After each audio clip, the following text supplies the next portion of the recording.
রামকৃষ্ণদেব, বিবেকানন্দ, তাদের রামকৃষ্ণ দা, বিবেকানন্দ দায়ের জায়গায় কমরেডার নিয়ে চলে গেছেন, তাদের মহাপুরুষ আখ্যা দিয়ে দেওয়া হয়ে গেছে।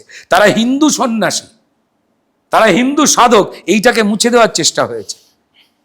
শ্রী চৈতন্য দেবের মাটিটাকে সরিয়ে দেওয়া হয়েছে, যেন সব পাড়ার দাদাদের বানিয়ে দেওয়া হচ্ছে এদের। যে হিন্দু বিপ্লব এই মাটি থেকেই তৈরি হয়েছিল, সেখানে সেকুলার বলে শব্দ চলে এলো। সেকুলার মানে কি ভাই? হিন্দু ধর্ম অস্বীকার, মুসলমান ধর্মে ইফতার, একই মিথ্যে বারবার, তার নাম সেকুলার। স্বধর্মে প্রীতি, অন্য ধর্মে সম্প্রীতি। ভাই আমি আমার ধর্ম ভালোবাসবো, লালন করব, উৎসব করব, অন্য ধর্মের মানুষ তার ধর্ম পালন করবেন, লালন করবেন। তার বেলায় মুসলমান যখন তার ধর্ম পালন বিরাট আহ্লাদের সঙ্গে করবেন, তখন ধর্মপ্রাণ মুসলমান। আর যেই হিন্দু হয়ে করব, উগ্র হিন্দুত্ব। কুচু মনসোনা বলে গাল এমন টিপে দিতে হয় না, বাড়ি পৌঁছানো অব্দি যেন লাল হয়ে থাকে।